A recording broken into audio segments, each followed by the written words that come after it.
The Alabama Crimson Tide are coming off one of the biggest games all season, and what a win. I've got my man Tim Watts from Bama Online to talk about it on the Five Star Flex. And make sure you hit the like and subscribe button. Tim, what a scene, bro. What imagery? I mean, on TV it looked crazy. How electric was it?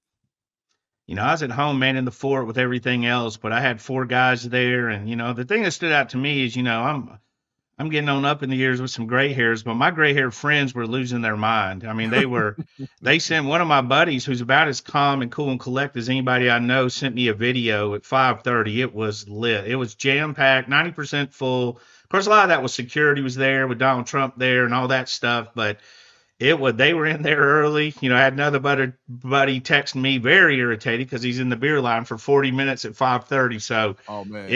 it was a lit crowd. And then of course you saw what was happening in the game. I mean, you could tell the people were into it, got the start they wanted, got the finish they wanted. They might not have loved every minute of it, but they got a lot of football they liked. On a scale of 1 to 10, how shocked with you were you with how the game started? I was pretty shocked. I mean, Georgia's a really good football team, obviously. I think they've lost three regular season games since COVID. They lost Alabama twice and Florida. It's been almost 2 years since they lost a regular season game, I think. But I knew Alabama was kind of hiding a lot of stuff, vanilla, keeping it vanilla, seeing what they could do the first three games, just managing to get through those, which they did. But yeah, 28-0, you don't expect that. But from either side, you don't expect it, in any game of this magnitude. I mean, you got the number two team in the country. Many people still think they were number one. I did, versus Alabama, who's probably ranked a little bit low at 4 at the time. So 28-0, whenever you see a big game like that, you're always shocked, I think. If you're Alabama's recruiting staff, how do you sell this performance in order to land some of these targets that still may be uncommitted or targets that are committed to other schools that you're working for a flip? I think you just point around the stadium. I mean, you saw when Alabama scored the last touchdown, and it was going on the whole game. But when Ryan scored and they flashed to the student section, you saw on social media, the students, and these guys are pretty cool. When you're in high school, I know adults think that kids are hanging on who wins and losses, but me, they're just trying to get through the game and go to the after party and talk to the coaches. But they were losing their mind. I mean, I saw several recruits just going crazy, and I don't think no matter how cool you were in that arena, if your name wasn't Nick Saban, you're probably showing some kind of emotion. Saban's got that old Larry Bird thing where Miller hit the big three and he just kind of just chilled, no emotions, just made him a legend. I think Saban's kind of that way too in that regard. But everybody else on both sides, I think there was emotions just flying through that place. What's the latest with Justice Terry? He's somebody that a lot of people in Georgia are expecting him to be in the class, and then the guys from Alabama are saying, "Hey, we got a real shot here." What's the latest with Justice, and did he make the game? No, he didn't make the game. That weather had games all over the place. I saw some people playing Wednesday, Thursday, Saturday. Some just canceled and postponed. I don't know if they're going to play them later, but they were just straight up canceled. Because when you have that weather issue, you got to work it out with both coaches on when to play. One coach might want to go on Wednesday, one might want to go on Saturday, so you got to get that figured out. He didn't make it to the game. I think he played at 3 p.m. I think his status, quo for him. I think Bama's given it everything they've got. He's got a good relationship with Freddie Roach and the whole Alabama staff at this point. Obviously, he knows the Georgia staff really well.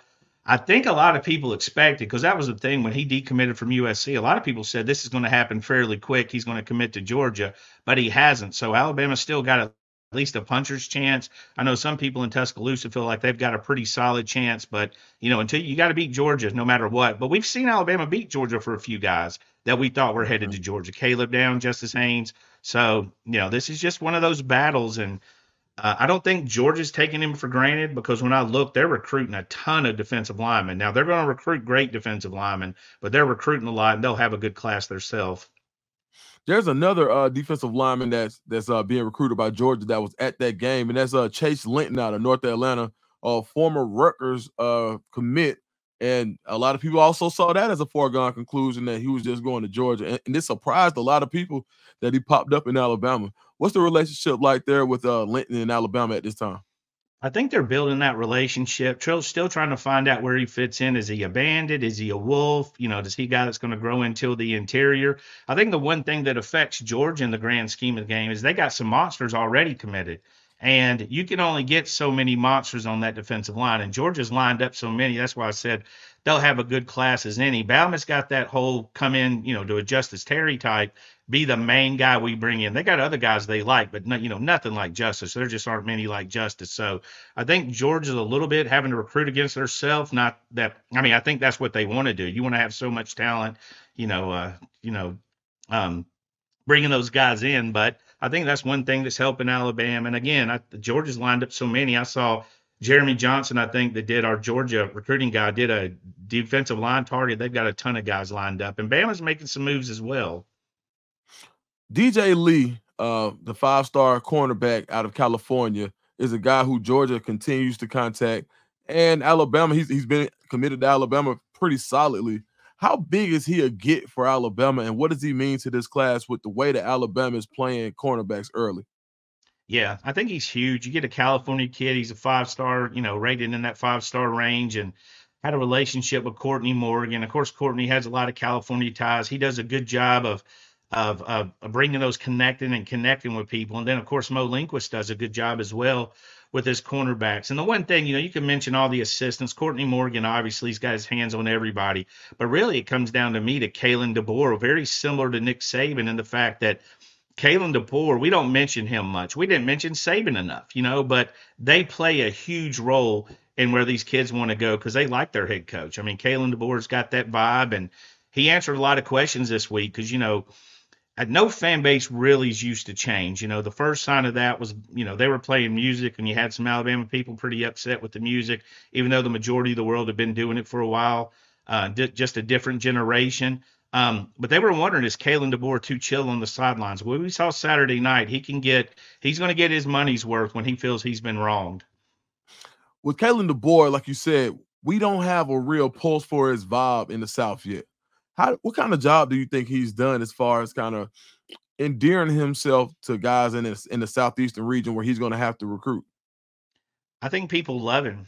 I think he's unbelievably popular. I think he's one of those guys who's very genuine. I think what you see is what you get with him. All the feedback. And the thing that stood out to me early in the recruiting process that was a great sign is I feel like there were several parents who probably committed before the kids did. I think they were going to, I think Justin Hill's mom is a classic example. I think she's like, Justin, I don't know where you're going, but I'll be in Tuscaloosa, basically, and she's one of the ones on the social media where Ryan scored, boy, she was killing it in that front row. She was dancing.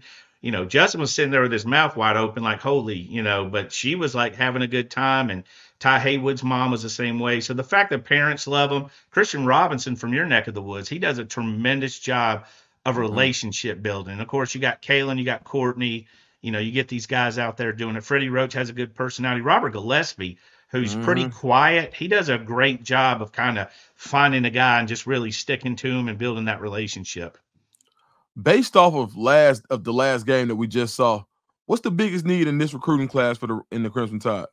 I think they got to get a safety. I think it's not as simple as if Keon Saab goes pro, you bring in a freshman safety who can step in right away. I think they'll go to the portal or something like that if somebody leaves early. But you want to start adding that depth, and they don't have a safety committed. Ivan Taylor, who's committed to Michigan, he was back on campus, previously committed to Notre Dame.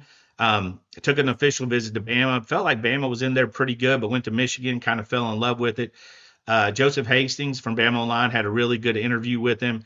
And he talked about he talks to Colin Hitchler, the safety coach, 5 or 6 times a week. He talks to the defensive coordinator. He talks to Courtney Morgan. So obviously there's some communication there, which you want.